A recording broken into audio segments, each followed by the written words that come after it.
Hello, welcome to join InShanghai Roundtable. I'm Yu from Xinhua. Today we have two guests here. My name is Vivian Zhang. I'm the chair of Deloitte China. I'm Joseph Gregor Mahoney, professor of politics and international relations at East China Normal University. This year is like a turning point of Chinese economy. First of all, Chinese government just downgraded the COVID-19 management down from the Class A to less strict Class B. And meanwhile, this year marks the opening year of the 20th National Congress of CPC. So first of all, today's keywords for this year's economy is growth. So what's your focus for Chinese economy this year?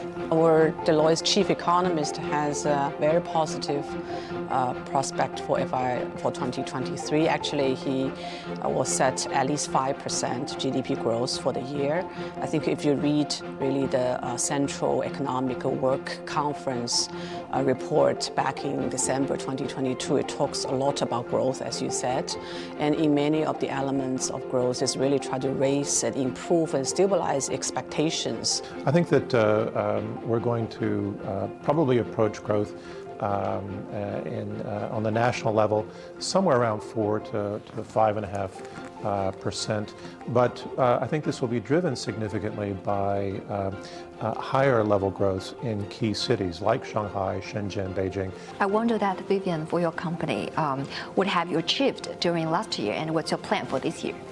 Yeah, I guess Deloitte, we will have two perspectives. One is really we serve a lot of companies. What we have seen is really increasing of their confidence level for their business operations in China. I think we see already actions from foreign companies to continue to invest. We are quite positive because we see a lot of movement and decisions that's being made. Obviously, there are still many of the investment plan are under consideration by various companies. Some maybe are waiting for the 2 sessions to complete. We are in the service sector, so when our clients are doing good, when they are making investment, when they're expanding, when they are going to IPOs, we have a very big business. And we actually see an interesting movement which I will call it the second localization of foreign companies doing business in China. I think the first movement is when they first come into China, obviously looking at China as a world manufacturing place. And then we move on to see them setting up R&D centers and looking at more of a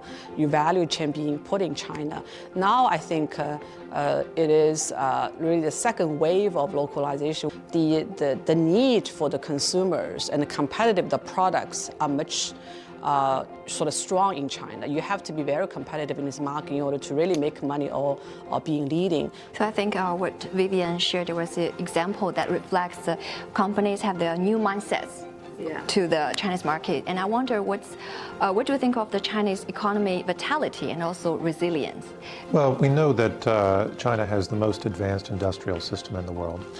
We know it probably has the best infrastructure system in the world. We know that China has the largest middle-income population, which is a very powerful market and attraction for foreign businesses. So I think with all of these things in mind, what we have is a very clear opportunity for people to come and do business, to manage their risks. So when we talk about the FDI, the very crucial element is a business environment. So we're now in Shanghai, the financial hub, also the innovation hub in the world. And Shanghai government just rolled out a new plan to optimize its business environment. I obviously think this is always, if you do well and will continue to do well, this will be a country's core competitiveness, right? And I think 2020 probably is the year with some significance because that's the year when we actually have two very important regulation come into play. One is regulation on the improving of business environment regulations. The other one is obviously the foreign investment laws. We continue to see improvement. We continue to see that a company will feel that they are more convenient of doing business. Again, it's a forever journey. I'm really interested in what this means globally. We know, for example, that when we think about China going out right now, we often talk about the Belt Road Initiative, right? And we think in terms of bridges and ports and highways and railways and this type of infrastructure. But wherever these things are built, what soon follows is connectivity.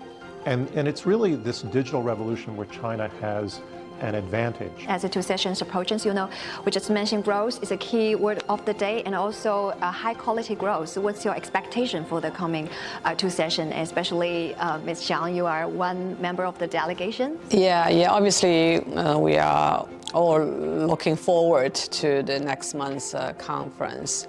I'm actually really looking forward to more concrete measures in terms of how to continue to enhance the real economy. The second one is on the green transformation topic. I will be very much interested in terms of what will be the government's plan and thinking. I think obviously they will be emphasizing growth.